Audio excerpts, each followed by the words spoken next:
എല്ലാ പ്രിയപ്പെട്ടവർക്കും മറുനാടൻ special interview റൂമിലേക്ക് സ്വാഗതം. MS വേണുഗോപാലാണ് കൂടിയുള്ളത്. സാർ നമസ്കാരം.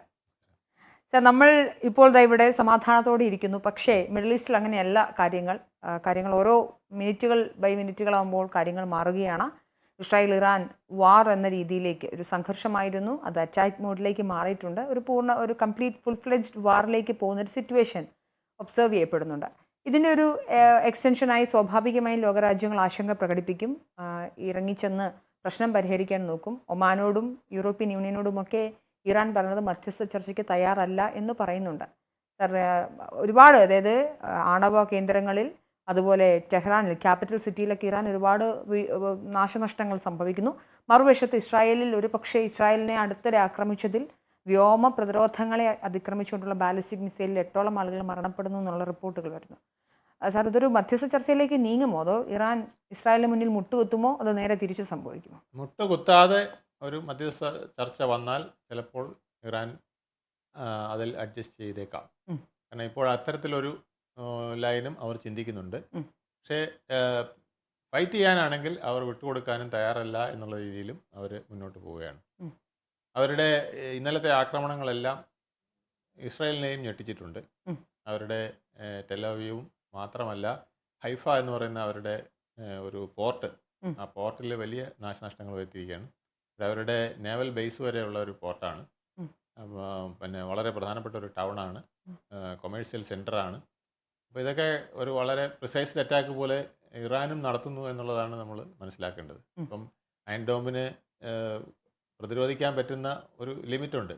അത് കഴിഞ്ഞും ബാലിസ്റ്റിക് മിസൈൽ പോലുള്ള ശക്തമായ റോക്കറ്റുകളൊക്കെ വരുമ്പം ചിലതൊക്കെ മിസ്സായി പോകുന്നുണ്ട്. ആ മിസ്സായി പോകുന്നത് വീഴുന്നിടത്ത് 8ഉം 10ഉം മരണം സംഭവിക്കുന്നു. അതുപോലെ തന്നെ പിന്നെ നിരവധി പേർക്ക് പരിക്കേൽക്കുന്നു. പല കെട്ടിടങ്ങളും തകർന്നു വീഴുന്നു.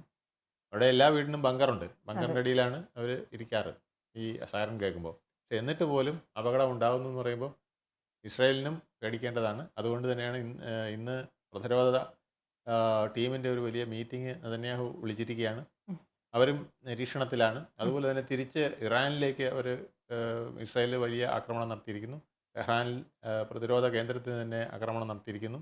അതുപോലെ തന്നെ അവിടെ എണ്ണപ്പാടങ്ങൾ നിന്ന് കത്തുകയാണ്.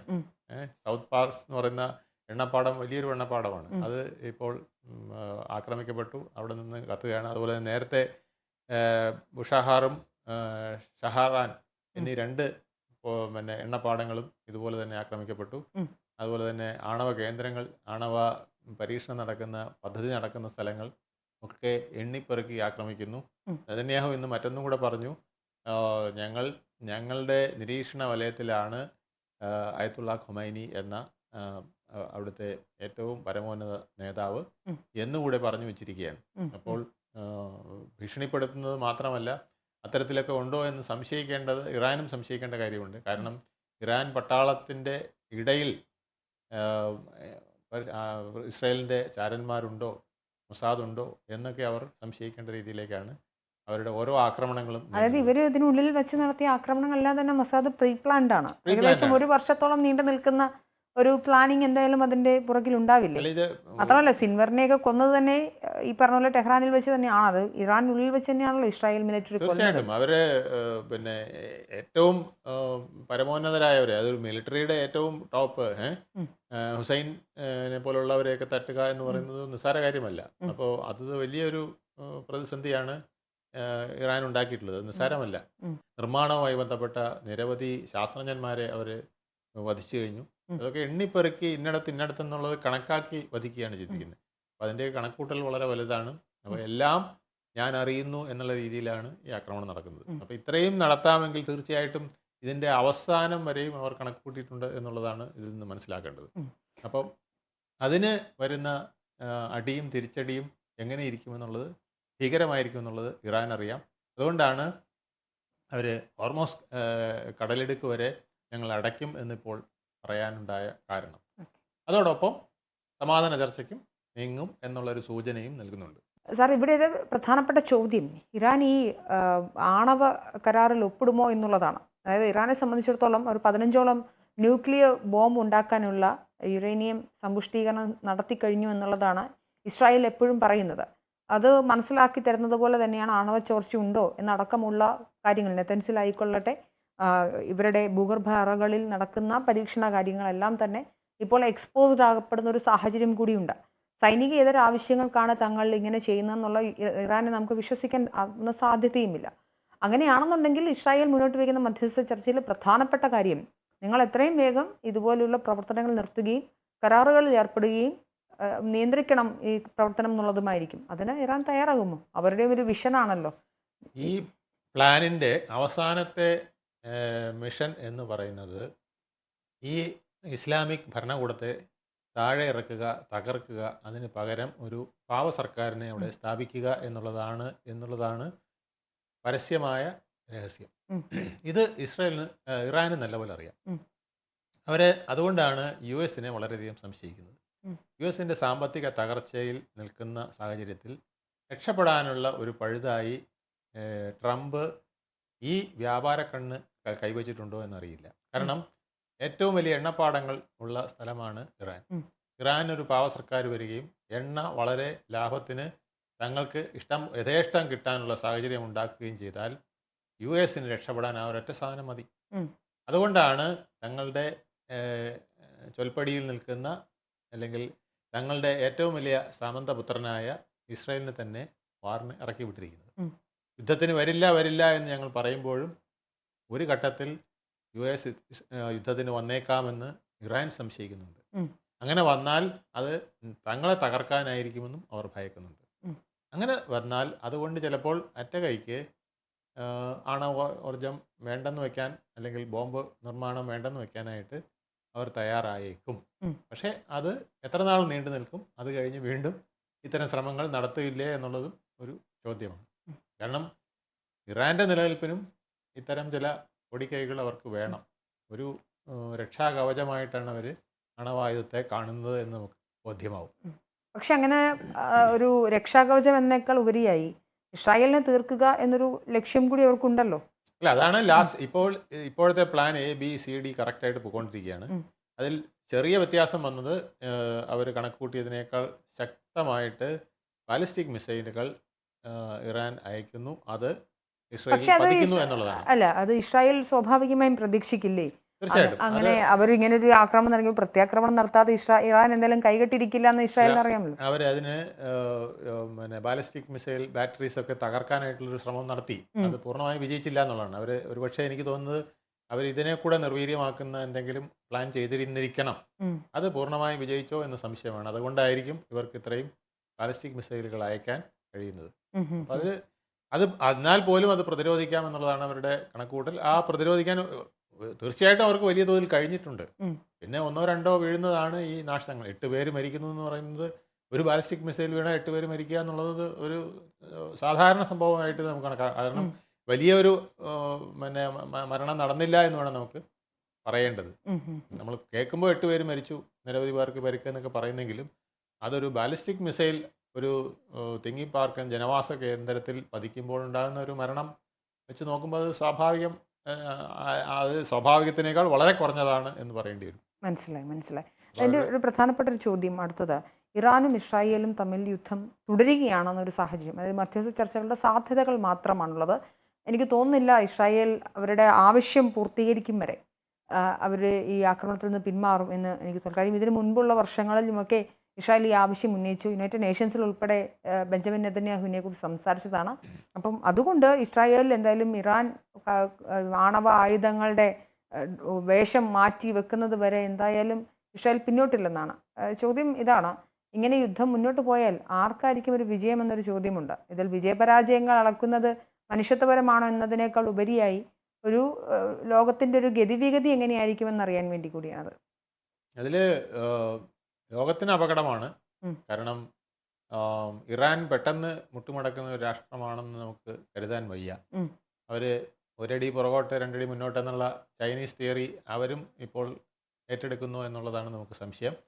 ഒന്ന് പതുങ്ങി നിന്നിട്ട് സൗകര്യം വരുമ്പോൾ ആക്രമിക്കാമെന്നും കൂടി ചിന്തിക്കുന്നുണ്ട്. കാരണം ഒരുപാട് ചിറകുകൾ അവിടെ അരിയപ്പെട്ടിട്ടുണ്ട്.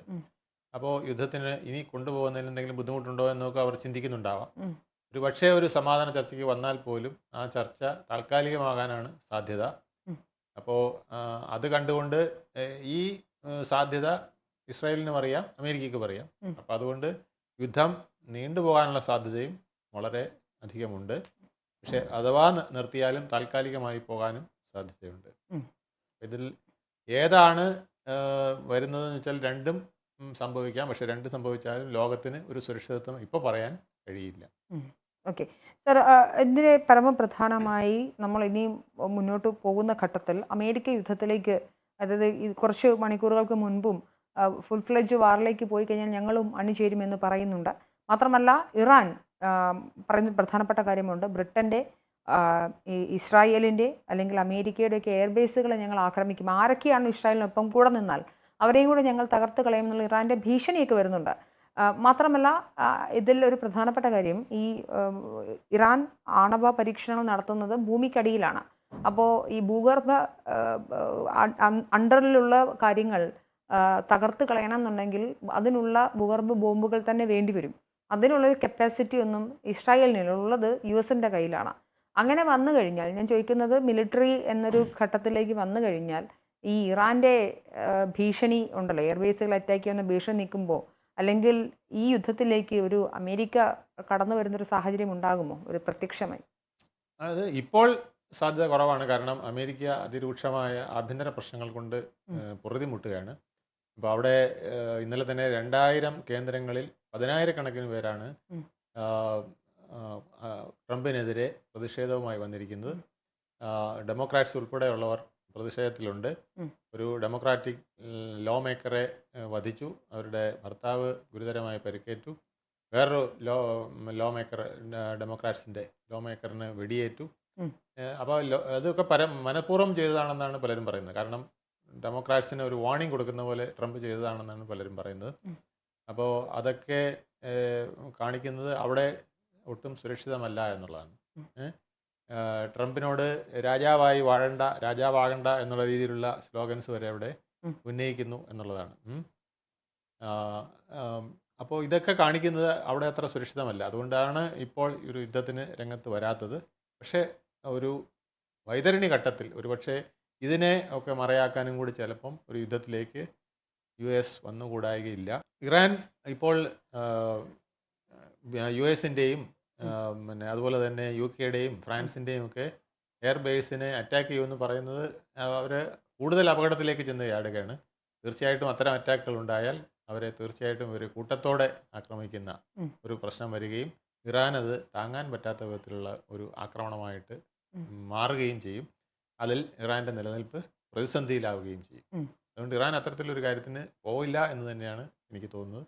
ഇതെല്ലാം വെറും ഭീഷണി മാത്രമായിരിക്കും. കാരണം അത് മാത്രമല്ല, ഈ ബാലിസ്റ്റിക് മിസൈൽ ഒഴിച്ചാൽ മറ്റ് യുദ്ധ ഉപകരണങ്ങളൊക്കെ ഏതാണ്ട് പഴയതാണ് എന്ന് വേണമെങ്കിൽ പറയേണ്ടിയിരിക്കുന്നു.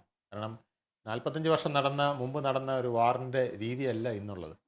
1980 മുതൽ 88 വരെ നടന്ന യുദ്ധം എന്ന് പറയുന്നത് മറ്റൊരു രീതിയാണ്. അത് മാത്രമല്ല, അതിർത്തിയിൽ ഉള്ള രാഷ്ട്രങ്ങളാണ്. അപ്പോൾ കാലാളിനെ അങ്ങോട്ട് അയക്കാം, ടാങ്കുകൾ അങ്ങോട്ട് അയക്കാം, ഇങ്ങോട്ടും നേരിട്ടുള്ള ആക്രമണമല്ല ഇപ്പോൾ നടക്കുന്നത്. ഇതിപ്പോൾ എയർ ടു എയർ 1800 കിലോമീറ്ററോളം ദൂരത്തേക്ക് ഒരു രാജ്യത്തേക്ക് പിന്നെ മിസൈൽ അയക്കുകയും അവിടെ നിന്ന് അതുപോലെ തന്നെ തിരിച്ച് മിസൈലുകളും പിന്നെ വ്യോമ ആക്രമണവും ഒക്കെ ഉണ്ടാകുന്ന സാഹചര്യമാണുള്ളത്. അപ്പോൾ അതിൽ അധിക നാൾ പിടിച്ചു നിൽക്കാൻ ഇറാന് കഴിയുമോ എന്നുള്ളതാണ് സംശയം. ആ ഒരു പ്രശ്നം. പക്ഷേ എന്നാൽ അവരെ കീഴടക്കാനും ബുദ്ധിമുട്ടായിരിക്കും. കാരണം ഇവിടെ അതിനകത്ത് അവർ വീണ്ടും ഫൈറ്റ് ചെയ്തുകൊണ്ട് നിൽക്കുകയാണെങ്കിൽ പ്രശ്നങ്ങൾ വരും. പക്ഷെ അല്ലെങ്കിൽ അവരുടെ പ്രധാനപ്പെട്ട നേതാക്കളെ വധിച്ചതുപോലെ മറ്റ് വല്ല അനിഷ്ട സംഭവവും ഉണ്ടായാൽ മാത്രമേ അവർ കീഴടങ്ങാൻ തയ്യാറാവുകയുള്ളൂ. തീർച്ചയായിട്ടും വളരെ വ്യക്തമാണ്. എന്തായാലും നമ്മൾ പ്രതീക്ഷിക്കാത്ത തരത്തിലേക്കാണ് മിഡിൽ ഈസ്റ്റിലെ കാര്യങ്ങൾ പോകുന്നത്. മധ്യസ്ഥ ചർച്ചയിലേക്ക് എത്തി പ്രശ്നങ്ങൾ ഒതുക്കി തീർക്കട്ടെ. ഒരു എന്താ പറയുക, ആധുനിക പൗരനെ പോലെ പെരുമാറാൻ ഇറാൻ പഠിക്കട്ടെ എന്ന് പറഞ്ഞുകൊണ്ട് നിർത്തട്ടെ. നമസ്കാരം.